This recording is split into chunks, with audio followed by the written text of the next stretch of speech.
Do you think the most like difficult things or the most challenging things for you in your career?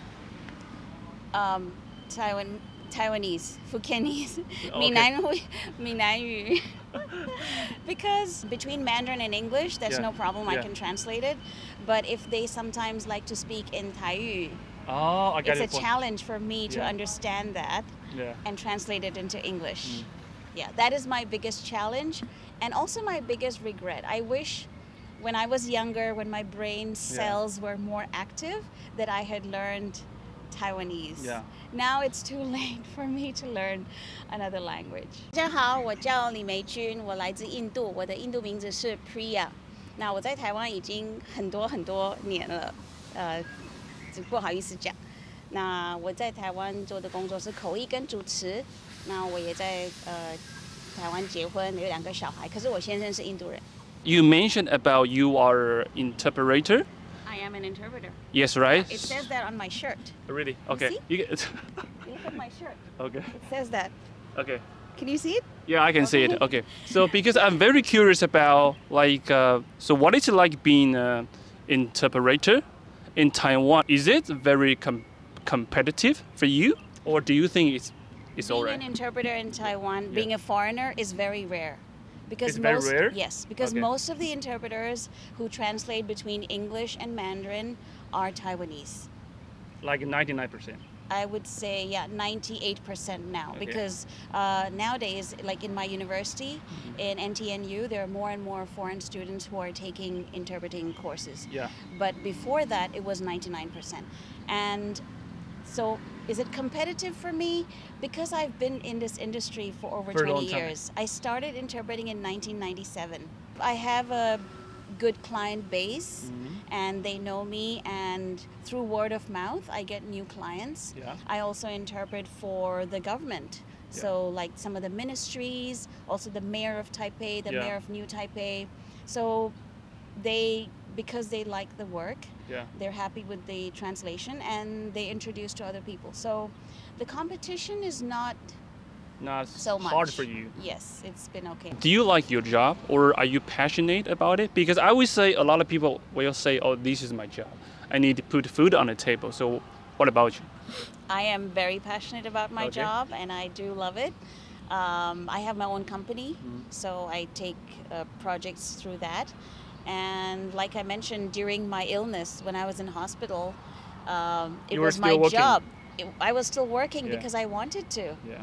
And it was what kept me going. I need to overcome this disease because there's so much more that I need to do. So what is the best part of your job? You think it's about you can interact with people, or basically you just enjoy different languages?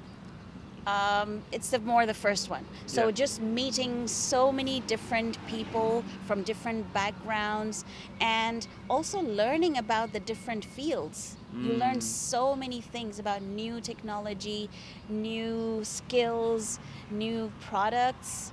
That's what I love about the job. And the languages, using languages is like a bonus. Like a bonus. Yes. That is one of the reasons I like to interview, just I can talk to different people and practice my... It enriches your life, right? Yeah, enriches my life. I think that is very important, enriches your life. Yes. Yeah. What do you think the most like difficult things or the most challenging things for you in your career? Taiwanese, Fukienese, Okay. 闽南语. Because between Mandarin and English, there's no problem. I can translate it.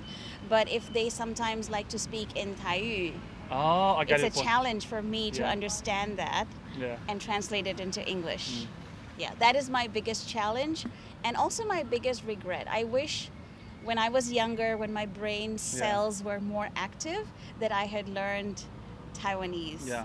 Now it's too late for me to learn another language. But I guess you can speak maybe like basic Taiwanese? I can understand a little bit. Yeah.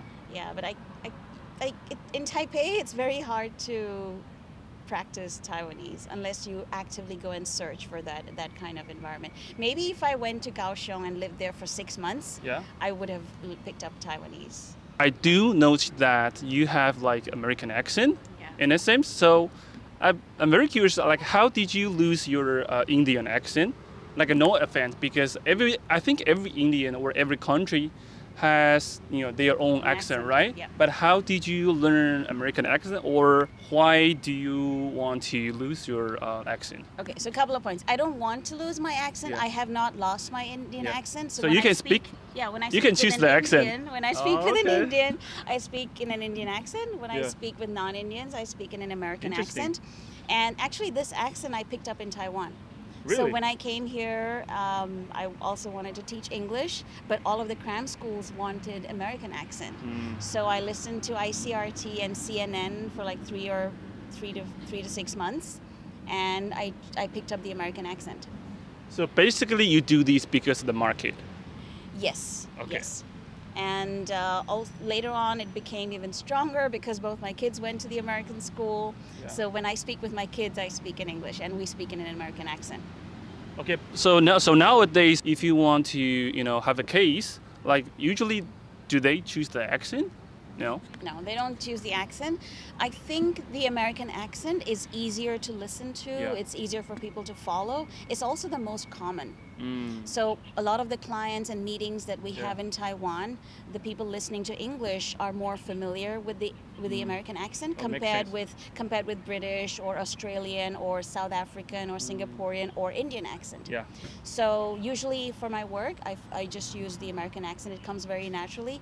Yeah. Sometimes if they're clients from UK, they will say, "Oh, you have an American accent." I'll say, "Yeah, I'm sorry." They say, "No, it's okay." Yeah. So it's fine. I think it's not that Bad. important. Yeah. In fact, the other way around, because when I translate into Mandarin, Yeah. I have a little somewhat Taiwanese accent and usage.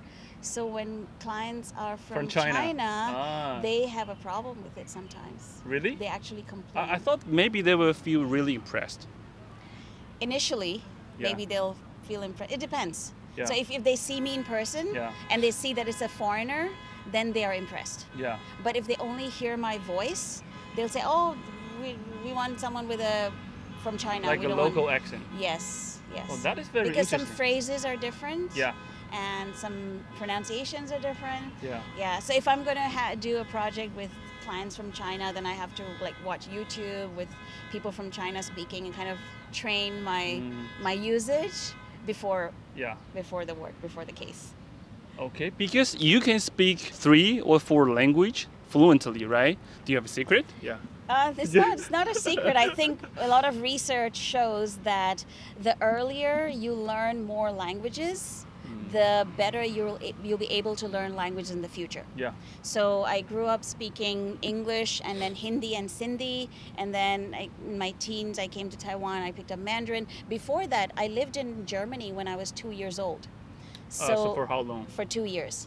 So when from age 2 to 4, I was living in Germany. I learned German at that time, and in Nigeria, it's surrounded by French-speaking countries. So the second foreign language there was French. And in Taiwan, when you go to college, you have to take a foreign language. Yes. So I took Spanish. Oh, so, okay. So I've also learned basics of these European languages, but then because we don't have the environment, so I don't speak them. So you forgot. Yeah.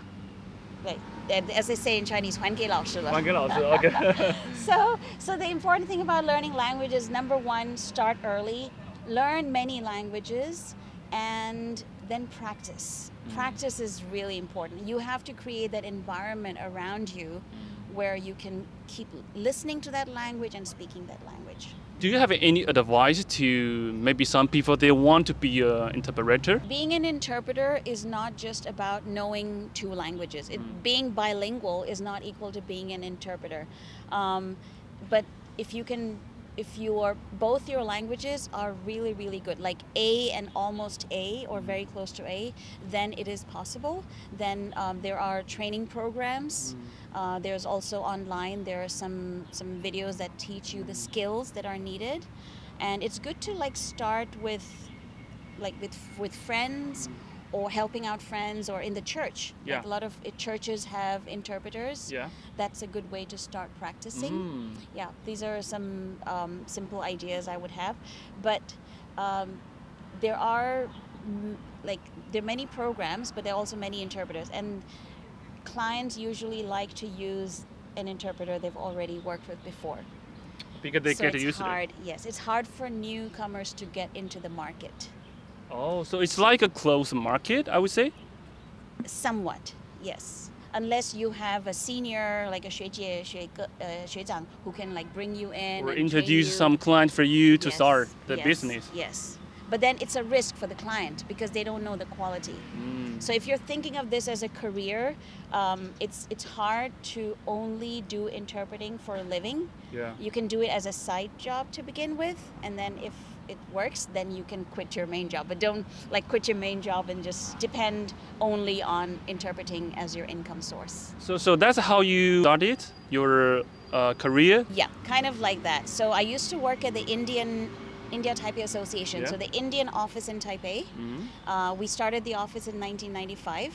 1995. Yeah, okay. with the first ambassador, and I worked there for 3 years, and I was pregnant with my daughter, so I was looking for an opportunity to do something part-time. So that's how I started Okay. interpreting. Yes. Can you say something in Hindi or Okay. Sindhi Okay. to the audience? Because I think maybe overseas Indian, they have a chance to say it. Sure. Yeah. Anything you want to say? Yeah. Okay. नमस्ते, मुंहिंजो नालो प्रिया आहे. मां Taiwan में रहंदी आहियां ऐं हिते मूंखे 30 साल खां वधीक थिया आहिनि. ताइवान ॾाढी सुठी जॻह आहे एंड इंडिया बि ॾाढी सुठी जॻह आहे. अगरि तव्हांखे चांस मिले त ताइवान अचो घुमण लाइ. जय झूलेलाल. नमस्ते, मेरा नाम प्रिया है. मैं ताइवान में रहती हूँ काफ़ी सालों से और ये बहुत ही अच्छी जगह है. यहाँ के लोग भी बहुत अच्छे हैं. अगर आपको चांस मिलता है तो ताइवान ज़रूर आइएगा. नमस्ते. Okay. See you guys. Okay. Bye bye. 谢谢. Bye bye. 谢谢。